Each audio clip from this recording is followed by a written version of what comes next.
"Dad, look." Liam's little voice squealed as he ran toward me, clutching a glowing toy in his hands. I bent down, smiling, and ruffled his messy hair. "That's awesome, buddy. Did you win it?" He nodded, eyes wide. "Yeah." Derek said I couldn't, but I did anyway. I froze for a split second. Derek, of course. That smug idiot who somehow wormed his way into Megan's life. "Careful, Liam," I said, trying to keep my voice calm. "You didn't hurt anyone, right?" "Of course not. You just said I wasn't." "Good enough." Liam's grin faltered as he looked over at Derek, who stood with that irritating smirk, arms crossed, talking loudly to some Venda. I took a deep breath.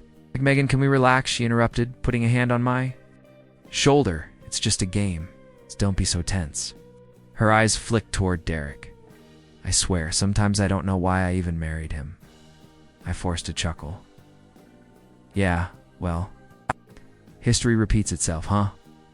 Megan's smirk faded.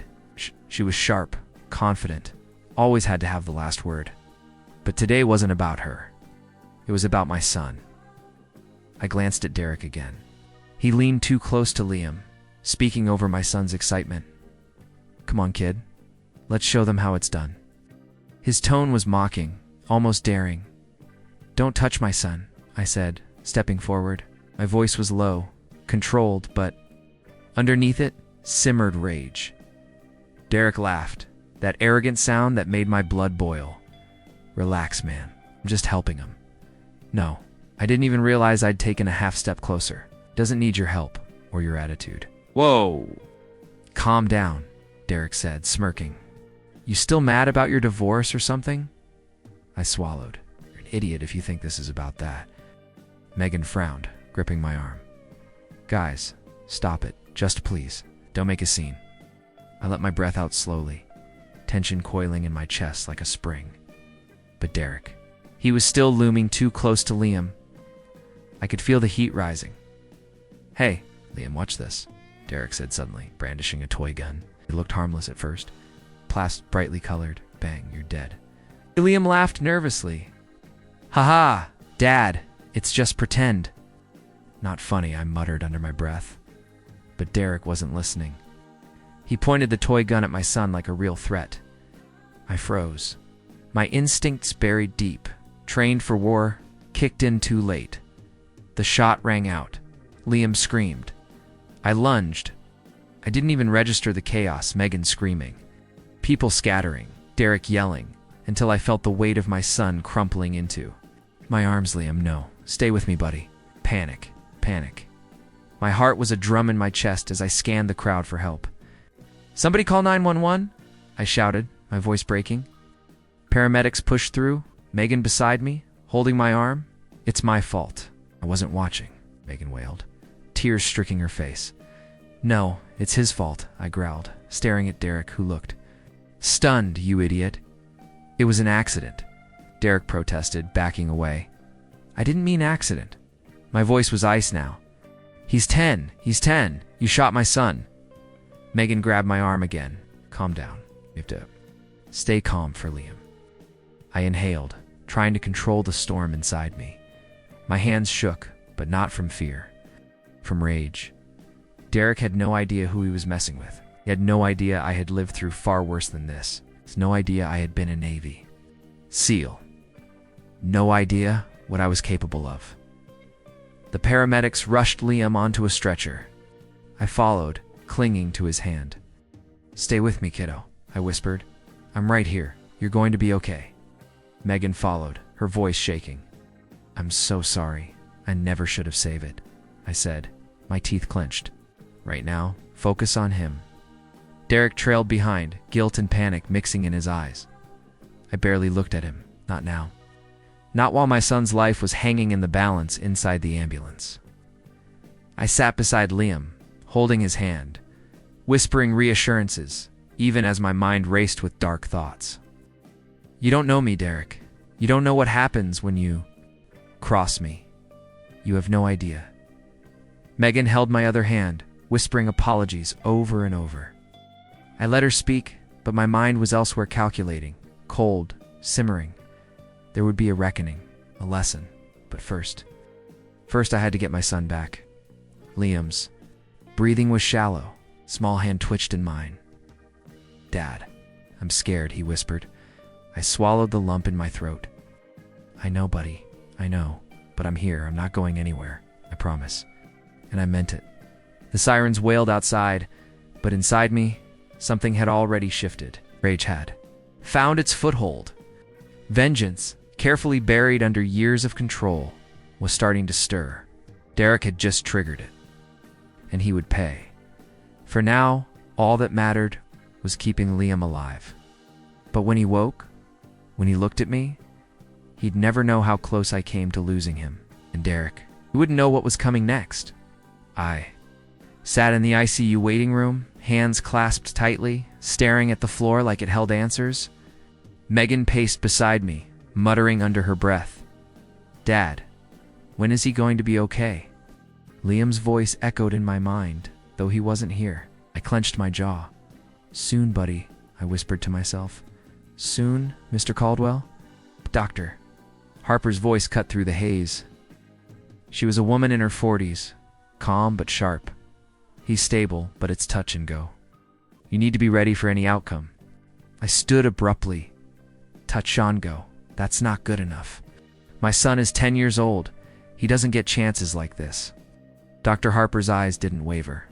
"I understand, but panicking won't help. He's in the best hands. We're doing everything we can." I clenched my fists. I should have been there. Should have. Megan grabbed my arm. "Calm down. Shouting isn't going to save him." I shook her off gently, my mind already elsewhere. Derek, that idiot, still out there thinking this was an accident. "Where's Derek?" I asked, voice low. "Detective Reynolds is handling it," Megan said. "He's upstairs now, taking your statement." I snored a statement. "You think words will fix this?" My hand trembled, but my mind was ice. I had options, methods, skills Derek couldn't even imagine. "Sir, I need you to wait," Dr. Harper said, firm. "You can see him soon, but not yet." I sank into a chair, every muscle coiled. I couldn't move yet, couldn't act yet. But I could plan, observe. Wait, I pulled out my phone, scrolling through news alerts and social media. Derek had posted something ridiculous. Just a little mishap. No big deal. He had no idea how serious this was. No clue who he was dealing with. Megan leaned over my shoulder. "Don't even look at that. I have to," I said. "I'd need to know what I'm up against." "He's an idiot," Megan muttered. "Just leave it." I smiled grimly. "Yeah, but idiots can hurt people." Later, Detective Reynolds appeared, briefcase in hand. "To Caldwell, I need some details about the shooting." I nodded, keeping my tone flat. "He shot my son. That's the detail. You want more? I'll watch it. Him panic while he realizes what he did." Reynolds frowned. "We'll investigate fully, sir. I just need your account." I gave it, step by step. Every word controlled. But inside, my brain was running tactical simulations, tracing Derek's movements, predicting his errors. After Reynolds left, Megan sat down next to me. "You can't let this consume you," she said softly. "For Liam." I shook my head. "He's 10. He almost died." "You don't just move on from that, then. Let the law handle it," she urged. "You can't," I cut her off. "Law. Detective Reynolds, please, this is my son. If Derek slips once, I will make sure he understands consequences. Not threats, not rumors. Consequences." Megan's eyes widened. "You're scaring me." "Good," I said quietly. "He should be scared." I left the hospital later that evening, Liam stable but unconscious. My thoughts were a storm. Every detail about Derek, every careless move, every arrogant word replayed in my mind. I remembered missions from my Navy SEAL, days planning, patience, precision. I could use all of it. And I would. At a nearby cafe, I observed Derek from a distance. His arrogance hadn't faded. He laughed loudly, sipping a coffee as if nothing had happened. My fists clenched under the table. I whispered to myself, "You have no idea. No idea what's coming." I made notes. Times he left for work. Places he frequented. Patterns. Habits. Weaknesses. Every laugh. Every smirk. Every careless gesture. Was cataloged. Megan called my phone. "I told you not to do this. I'm not doing anything yet," I said, voice steady, observing. planning, waiting for the moment he slips. "You're obsessed," she said, but I could hear the tremor in her voice. Fear. She knew I could be dangerous when focused. "Liam needs you calm." "I am calm," I lied. "Calm is what makes me effective." Thought back to missions overseas, where one mistake meant death. Derek had no idea. One slip, and it would be over. Not violent, not unless needed, but inevitable. Megan tried again. "Can't just listen," I interrupted, eyes narrowing at Derek through the cafe window. "You want to be reckless? Fine. But don't think for a second I'll let him get away with it. My son's life isn't a game, neither's yours." She sighed. "I don't know how you can think like that." "I trained for this," I said quietly. "For worse than Derek, and worse is coming." The cafe door opened behind me, someone chatting loudly. I barely registered it. My focus was Derek, observing him, not yet acting, but preparing. I could feel my pulse slow, controlled, every emotion harnessed. Fear for Liam intertwined with my need for justice. Moral lines blurred, but I didn't care. Derek had crossed them. By nightfall, I had a mental map of his routines, phone calls, meetings, even the route he took home. Every step accounted for. Every vulnerability noted. Megan called again, pleading. "Please, don't do anything you'll regret." "I won't regret protecting my son," I said. "But Derek, he's exposed. He doesn't know it yet. When he finds out, he'll wish he'd never crossed me." I watched Derek from a distance, noting every detail, how he walked, how he laughed, how he thought no one was watching. That smirk of his was already starting to fade, though he didn't know it yet. "Why are you staring at him like that?" Megan asked, her voice low, uneasy. "I'm planning," I said, voice calm. "Watching, learning. He's sloppy, overconfident, and that's exactly what I need." Megan frowned, folding her arms. "Planning? You mean retaliation?" "I mean consequences," I corrected, eyes never leaving Derek as he talked loudly. "On his phone, if he slips, I'll be ready. Not blind rage. Precision." She shook her head. "I don't like this. It feels right. Dangerous." "Dangerous is his problem, not mine," I muttered. "You just make sure Liam stays safe." Megan glanced away, her lips pressed together. "I feel like I'm watching a storm build." "You are," I admitted quietly. "A storm he can't see coming." That evening, I left subtle reminders. In places Derek frequented, a message slipped under his door. "You forgot something important. Think carefully." Nothing aggressive, just enough to rattle him. I watched as he checked his phone, frowned, and muttered, "Who the hell?" Megan called later. "This isn't a game. You have to stop before it goes too far." "It's not a game," I said softly. "It's his wake-up call. He needs to understand he can't walk over my family and get away with it." "You're scaring me," she whispered. "I don't scare myself," I replied, turning off my phone. Over the next few days, Derek's arrogance started to crack. A missed appointment here, a wrong address there, nervous glances when he thought no one was watching. Each slip was cataloged in my mind, another weakness to exploit. Megan caught me pacing one night. "You're obsessed. Look at him, he's an idiot, sure, but this isn't normal." I stopped and faced her. Normal didn't put Liam in the hospital. Normal didn't teach me how to track, calculate, wait. Normal doesn't matter. Liam matters. "Oh." She bit her lip. "You're right about that, but just be careful. Don't lose yourself in this." "I haven't lost myself," I said, voice tight. "I'm fully aware. That's why I'm patient. Wait for the right moment." The right moment came, sooner than expected. Derek, confident and careless as ever, left his apartment in a hurry, phone glued to his ear. I followed at a distance, noting every turn, every pause.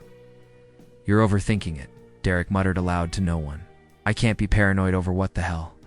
He spun around when a note appeared on his windshield. "Do you really know who you're dealing with?"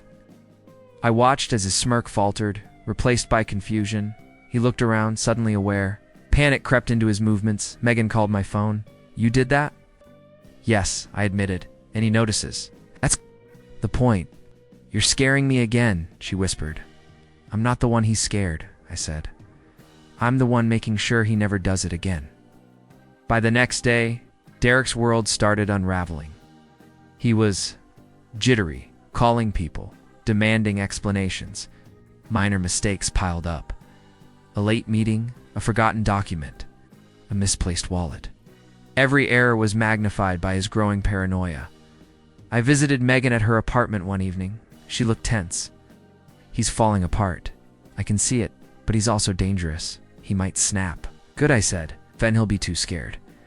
To make another move against Liam? Megan bit her lip. You're terrifying. Only when I have to be, I said, voice soft but firm. This isn't for fun.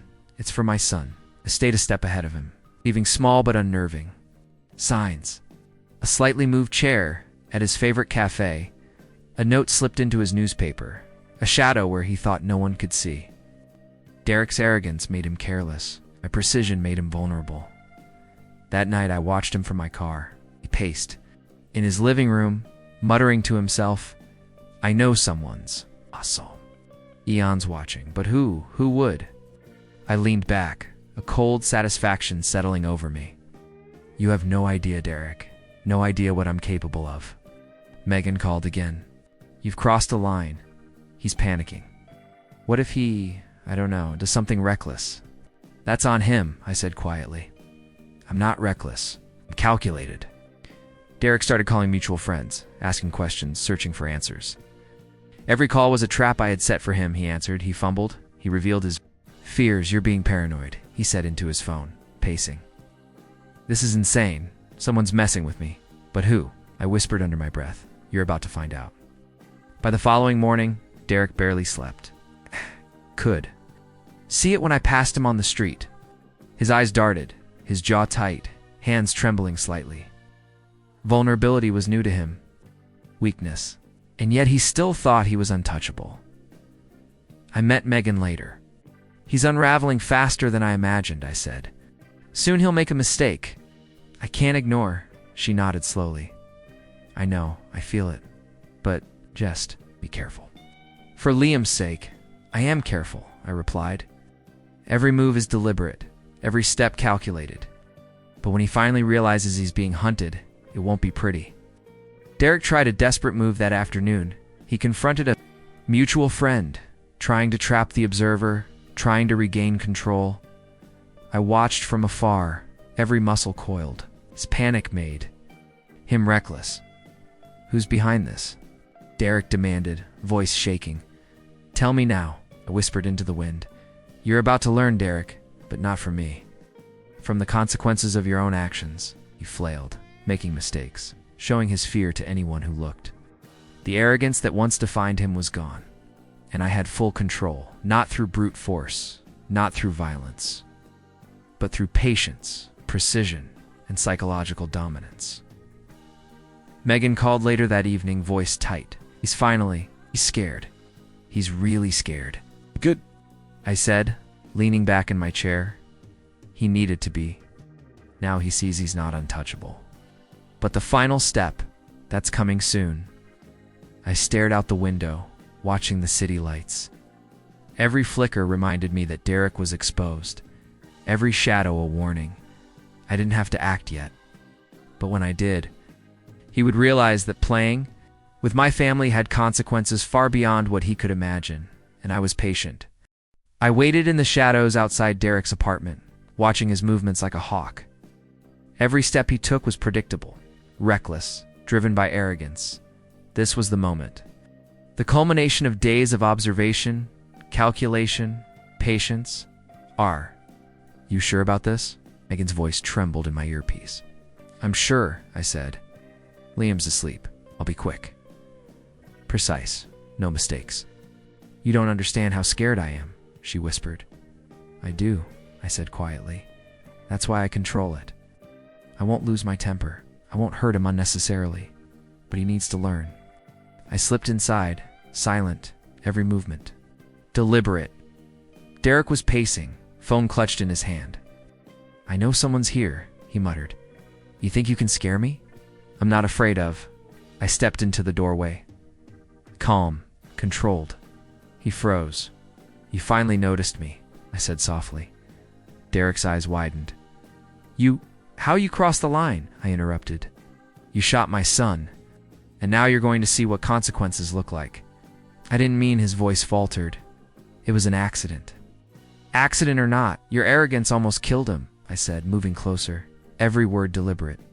Do you understand that? He swallowed hard. Yes. I studied him carefully. Panic radiated from him in waves, but I kept my distance. Not out of fear, out of control.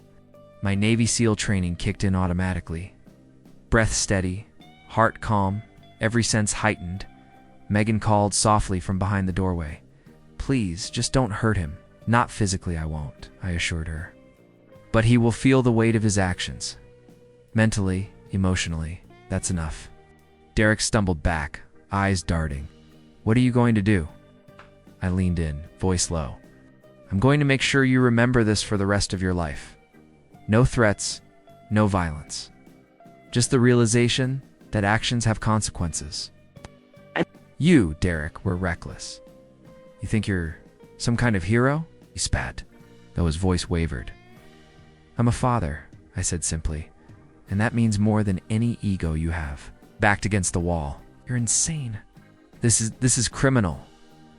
Not criminal, I said calmly. Measured, controlled, just like you should have been when you were holding that toy gun. Glanced around, realizing I wasn't bluffing. I let him stew in that fear, letting the realization sink in. He was cornered not by violence, but by consequences he couldn't evade. Megan stepped closer. Derek, look at him. Look at what you did. I know, he said, panic rising. I interrupted again. You didn't? Think you acted. You almost destroyed my son. Now you see exactly what that means. Derek's breathing was ragged, his arrogance, his confidence all stripped away. I never wanted you did, I said softly. You wanted to assert control, to show dominance. That's why this happened. You failed. And now you're accountable. Accountable for what? He snapped, voice shaking. I'm scared. I'm sorry. You should be, I said, voice quiet but lethal in its calm. And that fear, that's the lesson. Not me, not force. Your own choices put you here. He sank to the floor, head in his hands. I can't believe you will, I said, every day. Every time you think you're untouchable, you'll remember this. That's all I need you to learn. Megan stepped closer to me, placing a hand lightly on my arm. You're terrifying, she whispered. I'm careful, I said. That's different. I only become dangerous when it's necessary, for Liam, for my family. I watched Derek for a long moment, vulnerable, broken, humiliated, and yet alive. I let him stay there. I didn't need to escalate. My purpose wasn't to destroy him physically, it was to make him understand, to imprint the consequences of his actions deep into his psyche. Liam's alive, I said finally, voice softening. And that's the only reason you're alive. 2. Remember that. Derek didn't speak, could only nod weakly. Fear and regret mingled on his face. Megan exhaled, relief washing over her. You really are something else. I never thought. I'm just a father, I said, eyes still. Locked on Derek, everything else is secondary. I turned to leave, feeling the weight of every heartbeat. Ow. Megan followed, keeping pace beside me. We reached the car, and I glanced back at Derek one last time. He hadn't moved from the floor. He wasn't dead. He wasn't hurt. But he had been changed. Do you think he'll stop? Megan asked softly as we drove away. He'll remember, I said quietly. And that's enough. For Liam, for me, for all of this, that's enough. I felt a strange calm settle over me. The storm had passed, the chaos contained. I was tired, but not empty. There was a satisfaction in knowing that justice, silent, controlled, deliberate, had been delivered. At home, Liam woke and smiled at me. Dad, did you get him? I held him close, kissing his hair. He's learned his lesson, buddy. That's all that matters. He hugged me tightly. I knew you'd protect me. I always will, I said, my voice full of promise. Always. Megan watched us quietly, a mix of awe and respect in her eyes. I don't even know, but thank you For him, for this. I nodded, letting the silence speak. Some lessons couldn't be taught with words, they had to be experienced. Derek would live with this, just as I would live with the knowledge of what it took to protect my son. I sat back that night, Liam asleep beside me, thinking about choices, consequences, and control. Forgiveness wasn't part of it yet. Maybe. It never would be. But justice measured, deliberate, precise, had been served. And for now, that was enough.